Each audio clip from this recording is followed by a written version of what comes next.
बिजनि दख'रा दुलाराय बर' फरायसा आफादनि बानजायनायाव मंगलियान दालाय एबसुनि मावख' रुंसारि महिनी महन बसुमतारी गोसोखां नब्लाङाव बड'फा उपेन्द्रनाथ ब्रह्मनि 69थि जोनोम सान फालिनायनि हाबाफारिखौ लानाय जादों।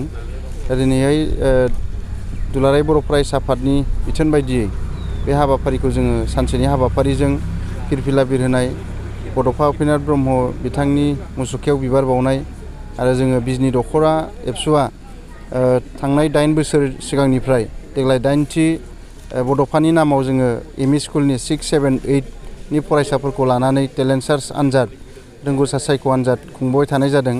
दा बिनिनो जोङो बान्था गथायनाय हाबाफारि सेथि, नैथि आरो थामथि मासि आवग्रिनो हानाय 6, 7, 8 नि फरायसाफोरनो जोङो बान्था गथायनाय हाबाफारि बेखौबो जोङो लाफानाय जादों।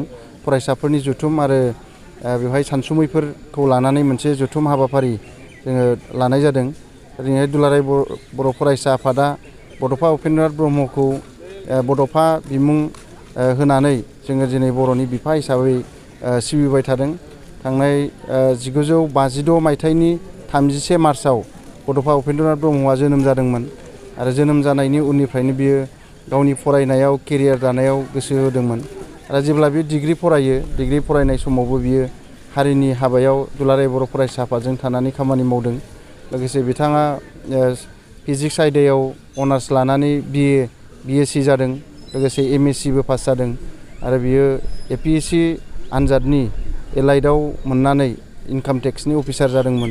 नाथाय बेफोर गासैखौबो गारनानै दिनैहाय बड'फा उपेन्द्रनाथ ब्रह्मआ हारि सिबिनायनि, हारिखौ जौगाहोनायनि खामानि मावबाय। 1986 मायथाइयाव दुलाराय बर' फरायसा आफादनि आफादगिरि जानायनि उनाव 1987 मायथाइनि 2 मार्चनिफ्राय बर' हारिनो मोनसे जांख्रिथाय होलांबाय।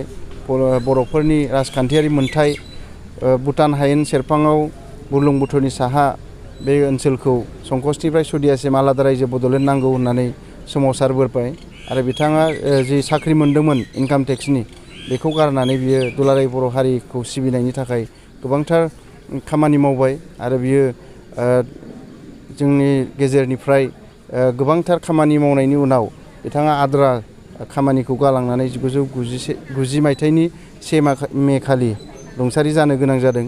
बिथाङा दिनै जोंनो बर' हारिनो गोबांथार मोन्थोर होलांबाय।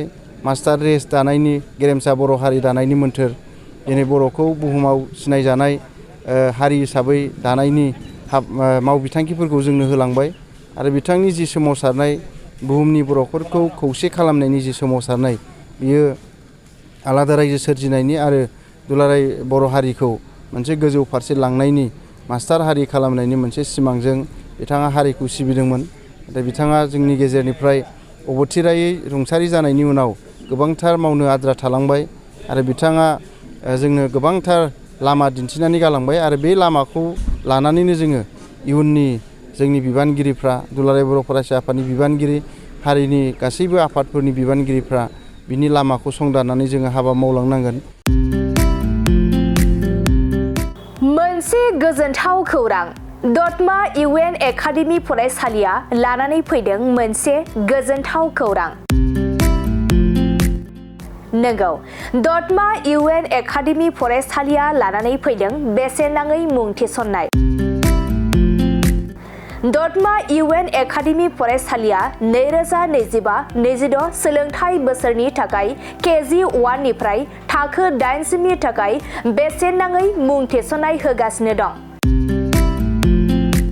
आरो बिथराय आरो फाइलिनि थाखाय फर्म बिलाइनाय आरो मुं थिसननायाबो सोलिगासिनो दं।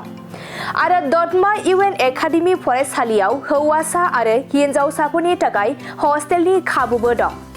बिनिखायनो नोंथाङाबो नोंथांनि गथ'खौ दतमा इउएन एकाडेमि फरायसालियाव बेसेन होआजासे मुं थिसननो सानदोंब्ला आरो हस्टेलाव दोननानै फोरोंनो सानदोंब्ला थाबैनो मुं थिसननो हागोन।